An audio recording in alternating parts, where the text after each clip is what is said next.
Selamat pagi dan salam sejahtera.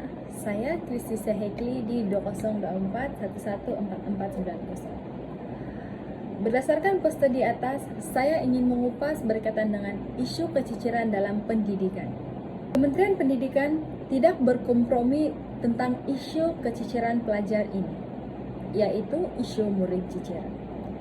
Menurut Kementerian Pendidikan Malaysia, KPM, definisi keciciran merujuk kepada keciciran daripada sistem pendidikan, yaitu murid warga negara Malaysia yang berada dalam sistem pendidikan berstatus bersekolah, tetapi keluar daripada sistem sebelum tamat tempoh pendidikan. Maksudnya di sini adalah terdapat beberapa pelajar yang masih bersekolah, nama mereka masih terdapat dalam sistem bersekolah, tetapi mereka keluar daripada sekolah sebelum mereka menamatkan tempoh pendidikan mereka, yaitu tingkatan 5, dan belum mengambil sijil peperiksaan Malaysia, yaitu SPM. Kadar keciciran murid semakin berkurang atas inisiatif-inisiatif yang telah dilakukan oleh kerajaan. Hal ini kerana pada tahun 2020 daripada 21.748 orang pelajar menurun kepada 13.007 orang pada tahun lepas. Hal ini bermakna kadar keciciran pelajar semakin berkurangan dari tahun ke tahun, disebabkan inisiatif yang telah dilakukan oleh Kementerian Pendidikan kepada para pelajar di sekolah untuk mengatasi isu keciciran dalam pelajaran.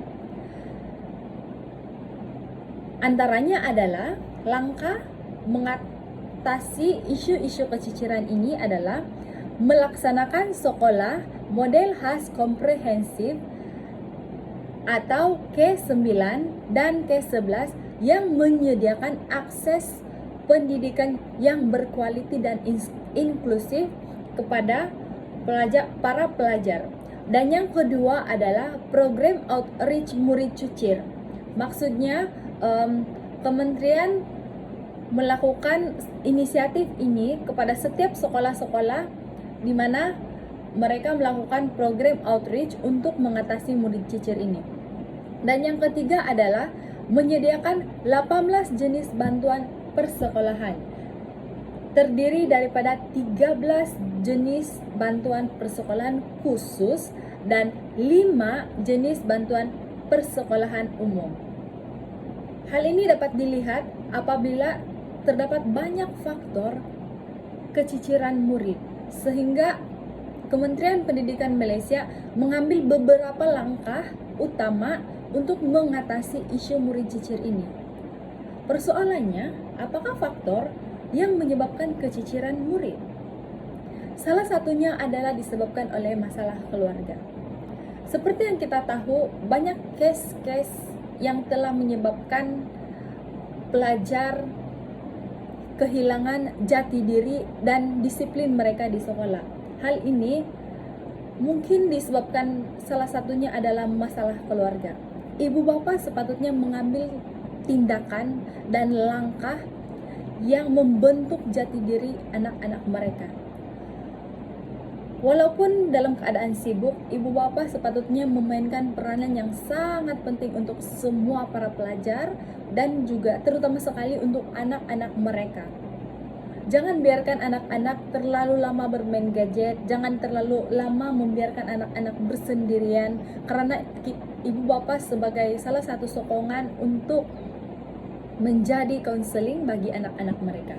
Dan faktor yang kedua adalah pengaruh rekan sebaya yang negatif.